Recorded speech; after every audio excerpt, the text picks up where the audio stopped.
Welcome back to Tag Team, everyone, the Pokemon Trading Card Game's premier podcasting duo.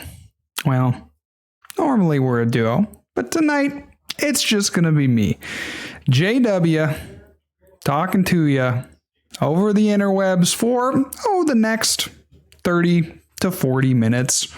So buckle up. We got a lot of things to talk about, most notably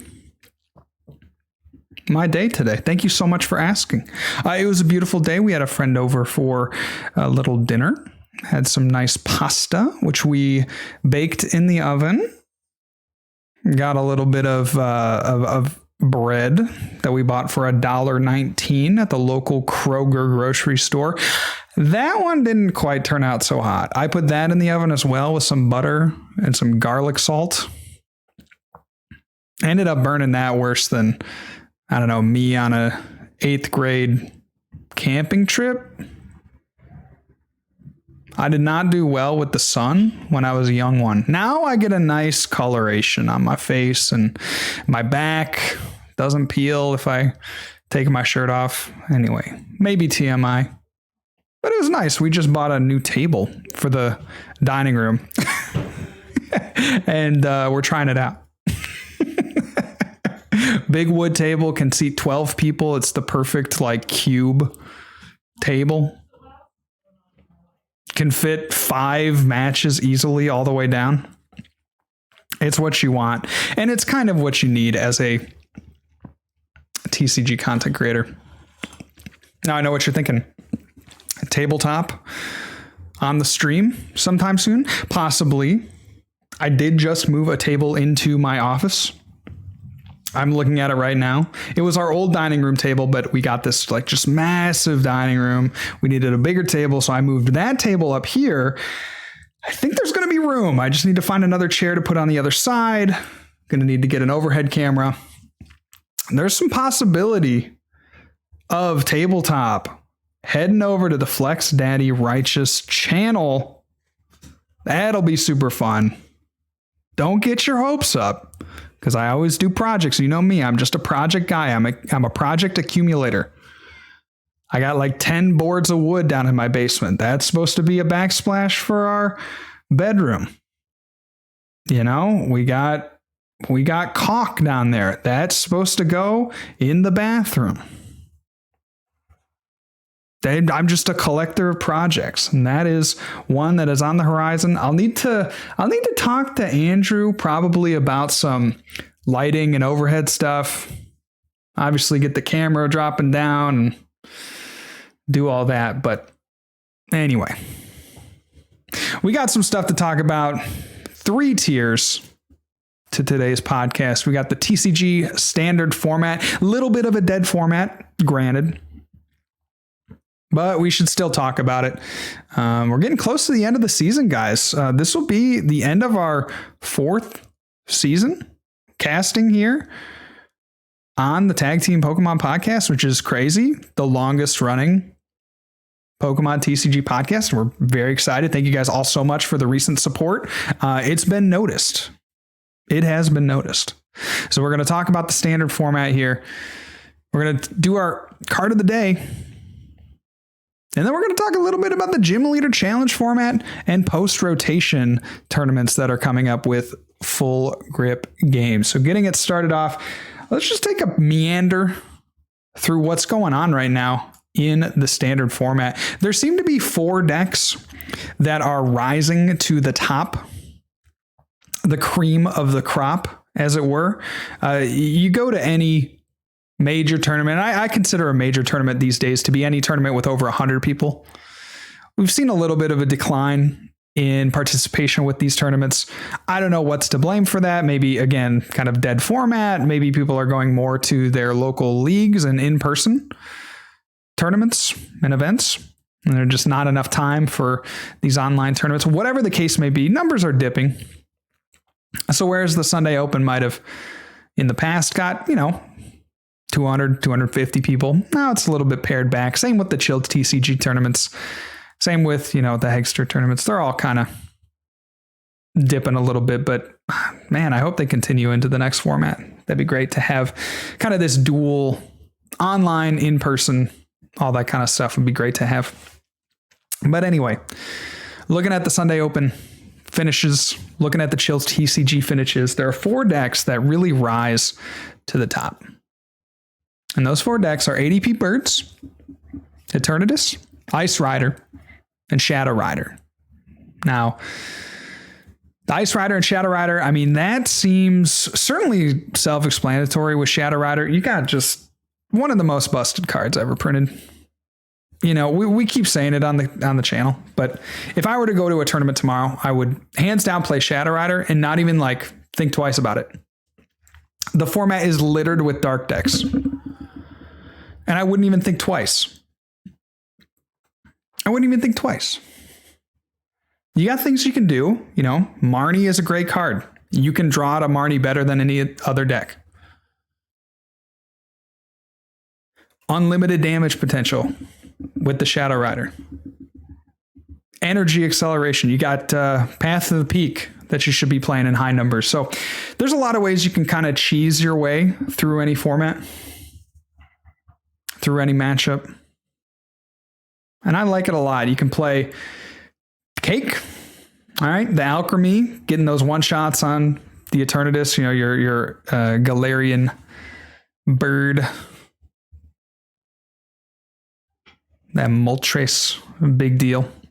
So you just have answers to pretty much everything. Dark is a kind of a bad weakness to have, but again, if you really want to beat Eternatus, Aurora Energy, Zapdos, boom, you're good. Like, you can tech the deck for anything. You can also cheese. We didn't even talk about how you can cheese with either the Trevenant and Dusknoir or the Gengar and Mimikyu. So like, it's got all the pieces. There's no reason in my mind that this deck just shouldn't be the most played deck at every single tournament. And it's been doing well. Despite all the dark hate, it's been doing well. So Shadow Rider, best deck in my mind. And then what's the counter to that? What's the counter to Shadow Rider? Well, you have all these dark decks. Okay. ADP Birds. We're even seeing lists that are just completely foregoing Zacian. And we've talked a lot about Zacian on the, on the cast. I'm saying like Zacian, again, one of those cards you just look at it, it's like, this is a busted card. Like, cards shouldn't be this good generally. Drawing, attaching, doing big damage, right? These are all the pros that I gave for Shadow Rider Calyrex are here also for Zacian, and yet in some of these ADP Zacian lists, we are not seeing it. I believe that is a mistake, or if they're being played, they're in like a very low count. Like a one count. I don't quite agree. I think 2 at least seems so good. Certainly, I just can't see it cutting them all. I know people do it. I just can't see that being what you want to do. So, ADP Birds, one of those decks that really is, I mean, it's good on its own merit, but certainly, you're looking into a format that it can counter a bunch of the other big decks, right? I mean, it's the ultimate counter deck right now. You got Zacian, if you're playing it, hitting for weakness against Ice Tray, a very contended name for the Ice Rider Calyrex VMAX deck. You got the Galarian Moltres just bopping the crap out of Eternatus. You got ADP to just lock up any of the one prize decks that you may face. I mean, it really does seem like it has everything going for it. Why wouldn't I play that deck? Can beat anything. Why wouldn't I play that deck? Well, you sometimes do too much. Sometimes you can do too much. I think that's kind of the victim. That's what falls victim to the ADP decks. They can do a little too much. You got 4 different types of energy. You're very reliant on that at least turn 2 ADP GX attack. Although not always. Not always. You can get away with attacking with Moltres turn 2 for sure, especially if you're swinging into weakness. But you're doing a lot. You're really dependent on your Dedenes. I think that's another big thing that we should mention, right? Shadow Riders, again, can really punish you. Ice Riders can really punish you if they play Path of the Peak. You're relying on those Dedenes. You're probably playing an elevated count of stadiums, Viridian Forest out of 3 or 4, but there are times you can get stuck.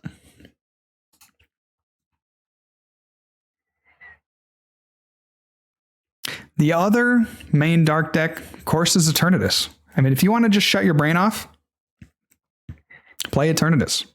Eternatus, good matchup into ADP birds generally, I think. If they can get a quick, knockout on the ADP, that can be really hard. You got the Moltres to get energy back. You can power up Eternatus even if they one-shot you with the Moltres. Certainly possible. Certainly what the deck now is aimed to do. So Eternatus really just that counter deck. Again, like we're talking about ADP as a counter deck to Shadow Rider. Same thing with Eternatus. Eternatus, shut your brain off, okay? Let's talk about these decks, these 4 decks, in terms of the amount of skill needed to play them, okay? Eternatus is certainly the lowest, right? So if you're like, hey, I want to play a tier 1 deck, I do not want to have to think. Eternatus. I want to play a tier 1 deck, I want to have to think a little bit. I would say ADP. Now, there are a lot of decisions there now that there weren't before, but I still think that on the whole, you're looking for the weakness. You're playing all these attackers. You're looking for weakness. You want to get the GX attack off in 90% of the games. There are games, again, you don't want to do it. 90% of the games, you do. Turn your brain off a little less. Shadow Rider. You got to know when to play Path of the Peak. You got to know what to attach energy to. You got to know what to attack with at what time. You got to know when is best to use that first attack on the Alchemy. It's not as straightforward as I think people think. And then if you add in things like the Aurora, like we were talking about earlier, the Galarian Zapdos,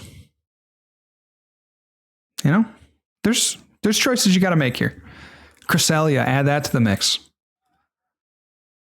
Solgaleo and Lunala, add that to the mix. Something like, Gengar Mimikyu, add that to the mix. A lot of things going on in there that make piloting that deck a little harder, in my opinion, than ADP. I'm open to being wrong on that one. I'm open to some debate on that one. But what isn't up for debate, in my opinion, is the most difficult of these top tier decks to play. And that is going to be Ice Rider Calyrex. And I think, the standard way to play it is going to be with the Inteleon line. Certainly Cinccino lines have done good work for the Ice Rider players, but I think the kind of accepted version is with the just ridiculous Inteleon line. Now, what makes this the most hard to play? Well, you have to choose what to get with the Drizziles, right? You have to choose whether or not it's worth it for you to evolve all of your Sobbles, right? Because you can get 3 Sobbles down on the first turn. Do you go Drizzile to get out an Evolution Incense, to get out a Drizzile, to get out an Evolution Incense, to get out a Drizzile, to then get out Inteleons on your next turn? Maybe try to snipe, maybe try to get a few more items, like 2 items, right? On the next turn. There's those choices. There's the choices of what supporter do you want to take? Do you want to take Research, Melanie, Marnie, Boss? Do you need energy that turn? Do you need to search out a Path to the Peak? You trying to do the reset stamp path turn? Are you planning ahead to try to get your double items off the Inteleon? Like there are just some decisions in this deck that are not as obvious, that I see too many people misplaying, or maybe playing just a little bit suboptimally. Maybe they'll play down an Inteleon before they need to, right? Or they'll snipe, because you're only getting usually that one Chilling Rain Inteleon, right? You put the damage on the wrong thing, And that could be the end of the game, right? Like you put the damage on the wrong thing with that Chilling Reign Inteleon off the snipe ability, and that could mean the difference because you put it on the right thing, you're golden. Put it on the wrong thing, you don't have too many turns to snipe with that thing.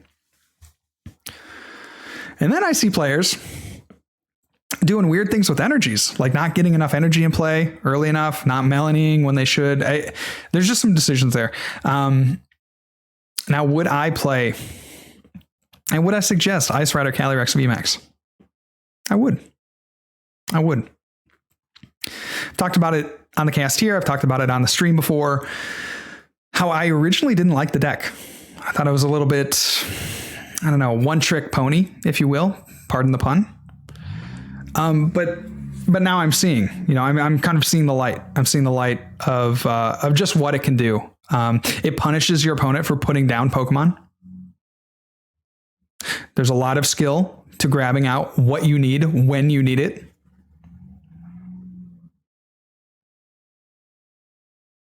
Their skill to, kind of controlling the board in the way that deck does. Do you want to discard all your energy, do 250, but leave yourself in a very vulnerable spot where you need Melanie on the next turn? Do you just hit for maybe not enough damage for a knockout, but maybe leave your board position in a little bit better spot? With Ice Rider's first attack, Ride of the High King? I mean, these are the decisions that you have to make to perform well with the deck. And these are decisions that not everybody makes well. So for me, Ice Rider, one of the best, at least one of the most skill-based decks in the format. Certainly a tier 1 option for you. Got a few other decks that, you can cover, like Dark Box.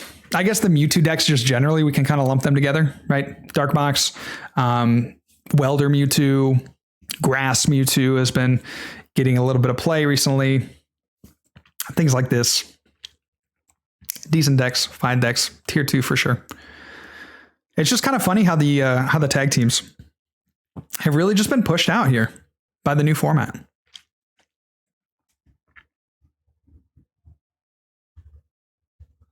These new VMAXs just doing the thing, man. Doing the thing. And doing it well. Doing big damage, doing it early, being consistent. Mewtwo struggles to do enough damage to knock out these VMAXs. It's just not a good time. So those are my 4 decks, top 4. I mean, that's no doubt. You go any content creator, I think will tell you that. So for me, I'm playing Shadow Rider, dude. I just ordered my Shadow Riders, $5 a piece. Ordered my VMAXs at 15. Get them now.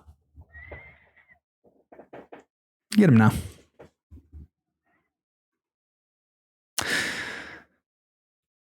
So that wraps up our TCG format. Have fun if you're still playing, guys, in this, quote unquote dead format. No Worlds this year. No major tournaments, to my knowledge, in this format. Of course, we're going to have our weeklies online, but no, regional style. I think everybody's kind of looking forward to the next format.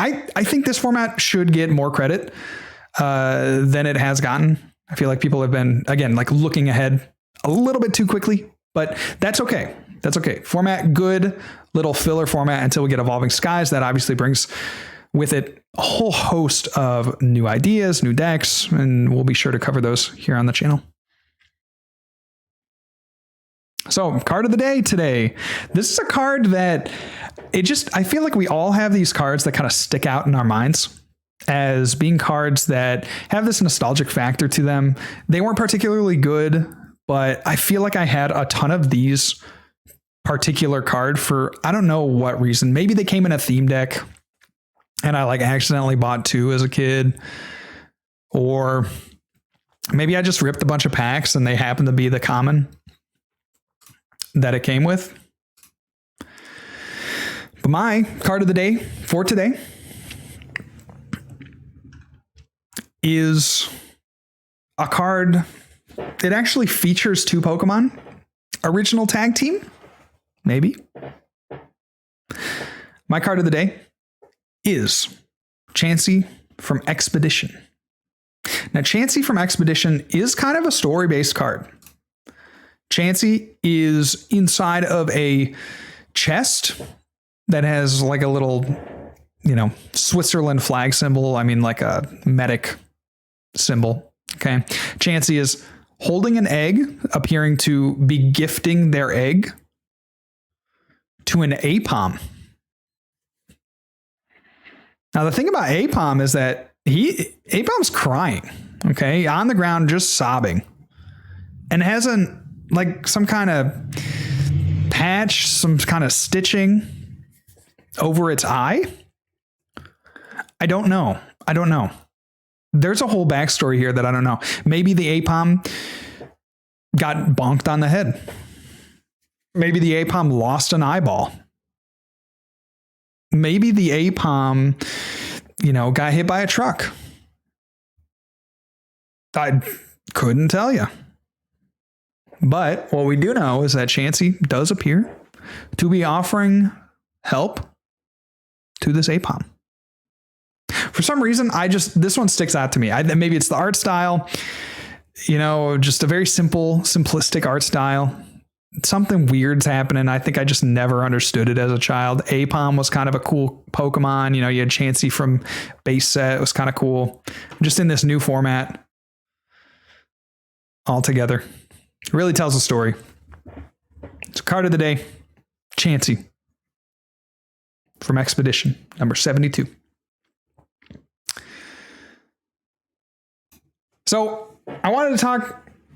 Last topic for today is the Gym Leader Challenge format. If you've been following the channel over the last week and a half since Andrew Mahone introduced this commander format essentially for Pokemon, then you'll know that I have really been into the Gym Leader Challenge. I think it's a fresh way to play Pokemon TCG, and I'm sure in maybe a month or two it will maybe get less fun.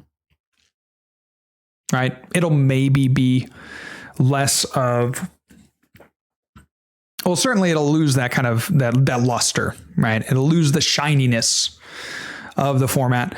But I think for now, it's a welcome change to how we play Pokemon cards. It makes you think.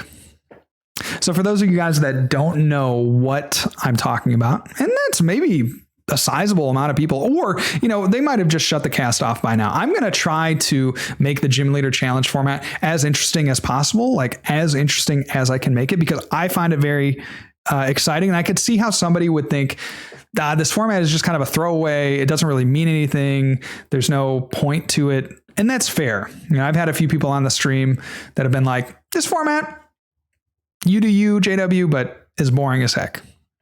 I do not believe so. I think it's great. So the Gym Leader Challenge format, a couple of rules. Monotype.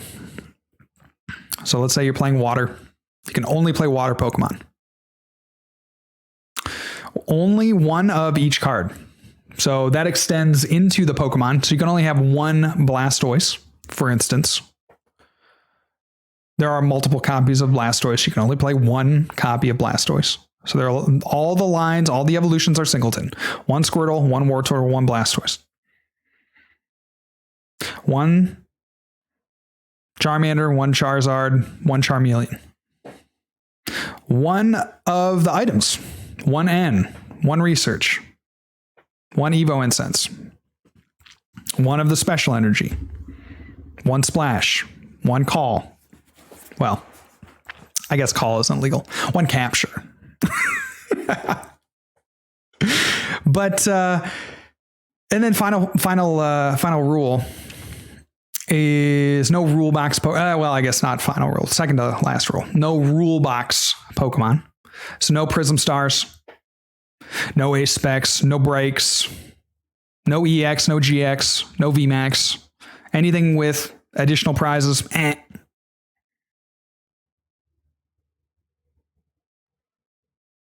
And then the format extends back to the expanded, quote unquote, block. So anything that would be legal for expanded tournaments would also be legal for the Gym Leader Challenge.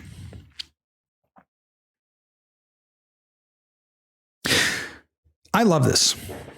This pulls directly from Magic, and I'm actually surprised that we as Pokemon players haven't embraced this and thought of this sooner. And I'll explain why. As a video game watcher, I see video game players, the Pokemon video game players, that is, flourish playing Nuzlocke. I see them flourish by adding random rules to their game to make it harder, to make it more difficult to win. Magic does this. Again, the Commander format is essentially what we're looking at here in the Gym Leader Challenge. Essentially, I mean, it's not a 1-for-1, right? They have a bigger deck size. I think it extends all the way to the base set. And somebody can correct me on that one. But, essentially a comparable format. And I think that's great. I think that there needs to be more formats. And that's why I'm so excited about it, is because this might flourish. We've seen a lot of people pick it up recently.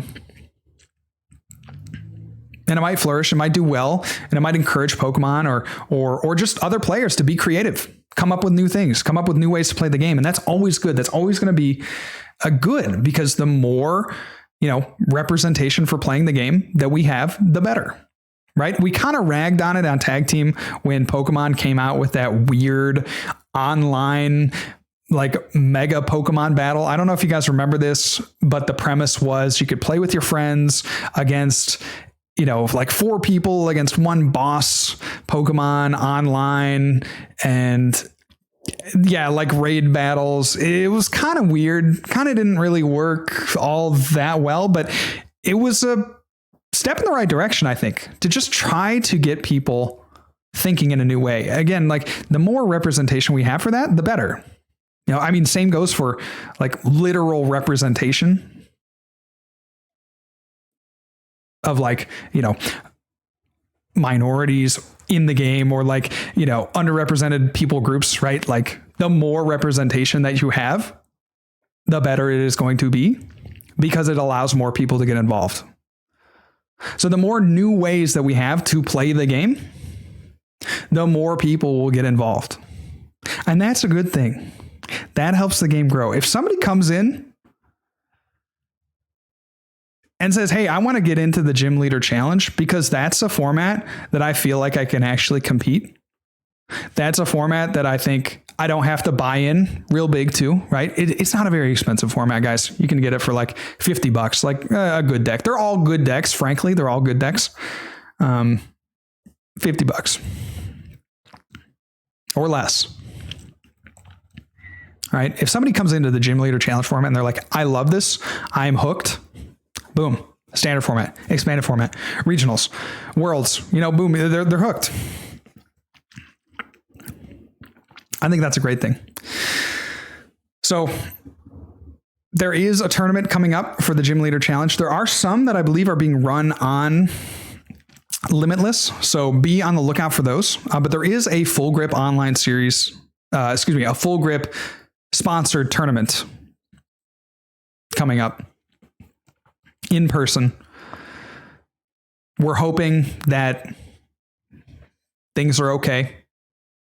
Pokemon released some guidelines regarding coronavirus. We hope that things are going to be, okay enough to hold that event. I will be there, hopefully, again, assuming that there's no, change in mask mandates, or, I don't know, some unforeseen variant of the virus or something, no more lockdowns. I will be there. Looking forward to it.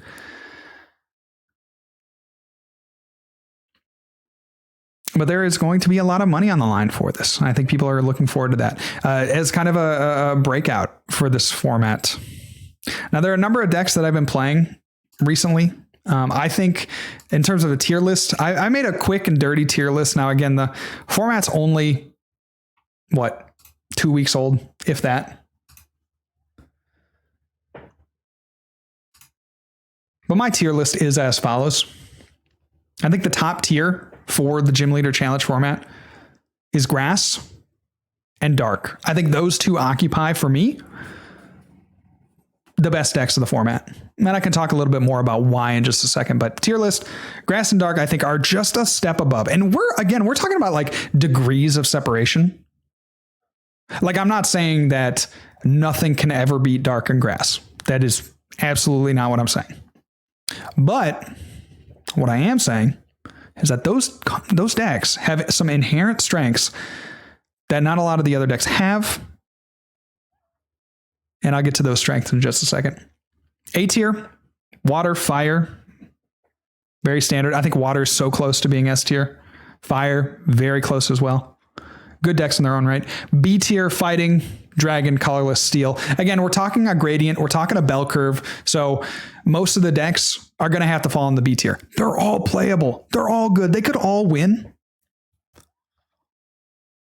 But B tier, Fighting, Dragon, Colorless, Steel. F tier, for me, I hated Lightning. It gets way better with Flaffy, I think. There's a new Flaffy that has the Dynamotor ability. Allows you to recycle an electric energy from your discard pile onto a bench Pokemon. I like that a lot. Definitely needed, definitely less clunky than the Magnezone. And then also in the lowest tier, the Fairy. Hate to say it. Just not enough cards for Fairy to make it really stand out. I forgot one type here, Psychic. I like Psychic a lot, but B tier for me for that as well. Kind of that mid tier. So why do I think Dark and Grass are the best decks? Well, Grass, I don't really know, like, if you have much better access to item lock. Lightning has that Luxio line, right? You can disconnect, but the item locking of the Vileplume is so strong, and no other deck really has that. One of the nice things about the expanded format, one of the nice things about the Gym Leader Challenge format, is I have access to all of these busted items. Nest Ball,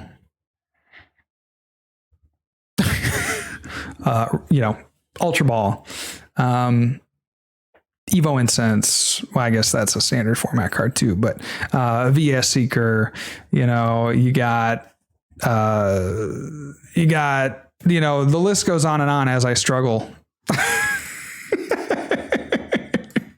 As I struggle to name cards, you got things like Dark Patch, Water Patch, Scoop Up Net, all the busted tools, Air Balloon, Floatstone, Muscle Band. There's just a lot of things that go well in these decks, right? And so shutting those down from essentially you could do it from the first turn, right? You get a Forest of Giant Plants, Vileplume comes up, boom, you're good. And then you can build your deck to like take advantage of them item lock. Sheesh, dude. That's a combination for success. And then think about how consistent you are with Grass. You got consistent energy acceleration with the Rillaboom. You got consistent search with the Grovyle and the Shiinotic. That's a good deck, man. It's a good deck. Allows you to really take control of the game early. Allows you to keep control of the game late.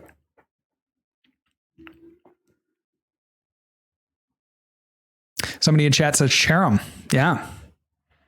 Absolutely. Absolutely.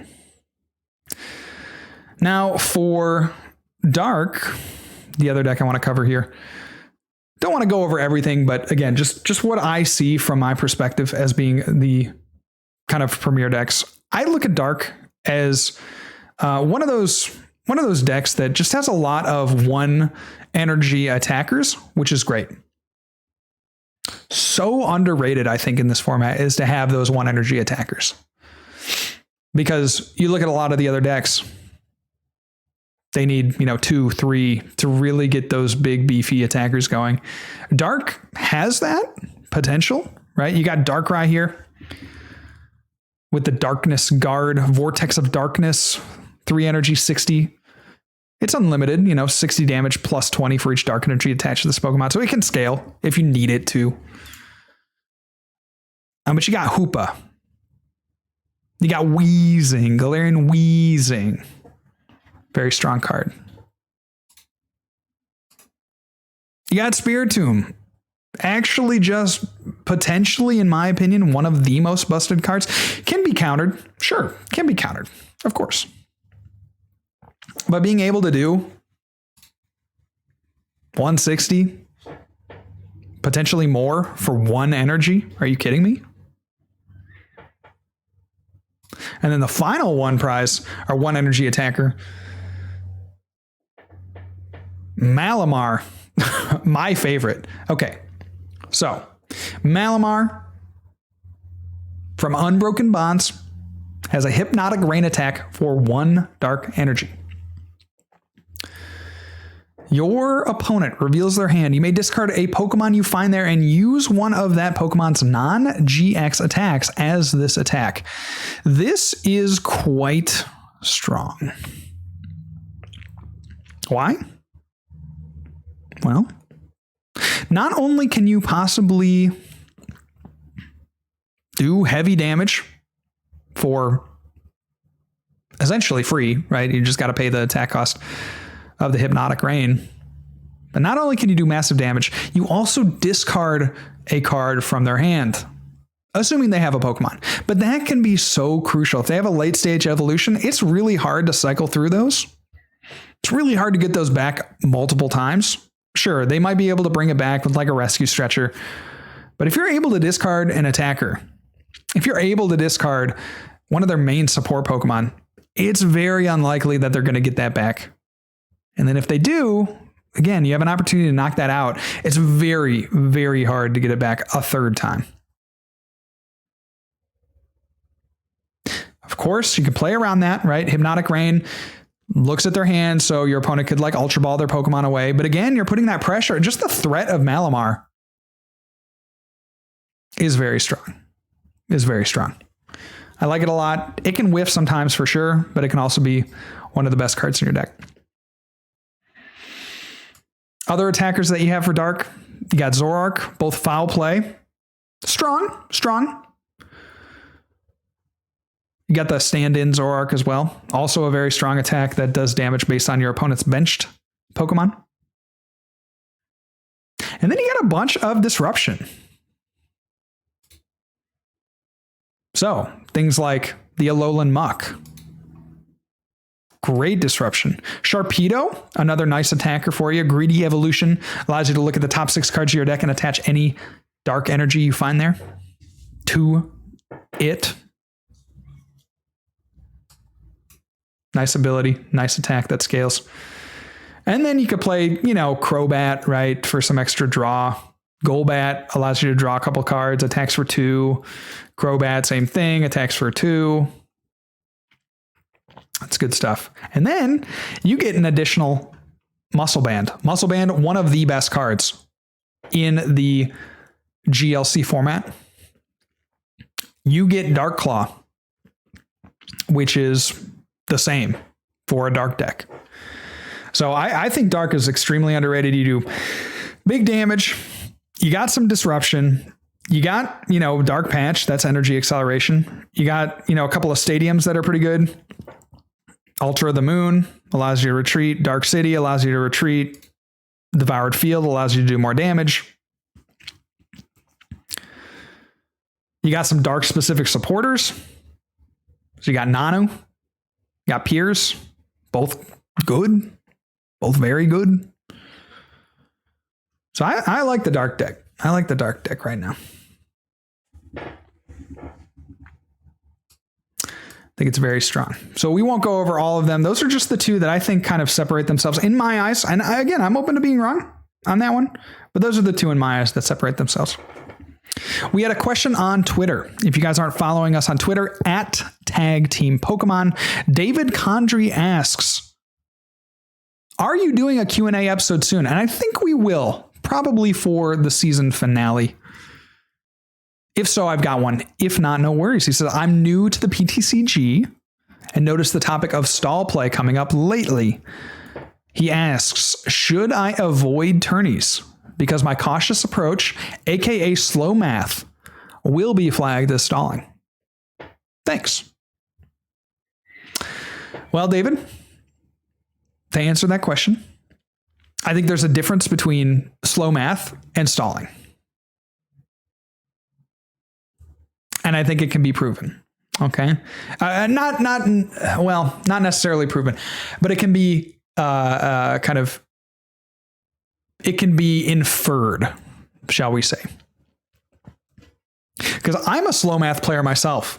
I have been bitten way too many times by just going all Danny Altavia, throwing my cards down, but I'm not as smart as Danny. So I'll mess up the math. And then I'll lose, in the top 8 of a regional. It's a long story. Maybe next podcast.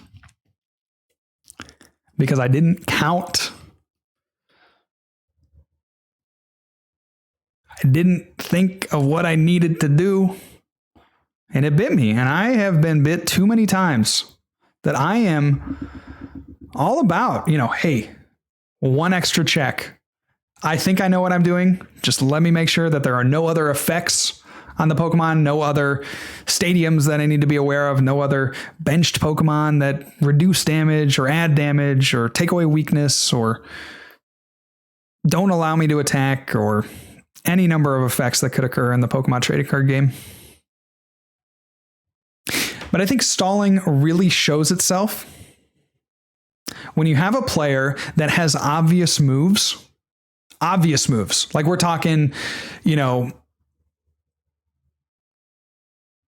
quick balls that they're deciding to play or not, or one energy in hand with one Pokemon on the field, and they're trying to decide whether or not to attach that energy. That there might be some thought behind that in certain situations. Sure. 95% of the situations? Probably not. So I think if you're trying to figure out, hey, am I slow and am I going to get flagged? Like, don't let that be a hindrance because, assuming that you're playing all the obvious cards the way that they're kind of intended to be played, I would not worry. Players that stall, we are able to deduce that because they take their time on those very obvious plays.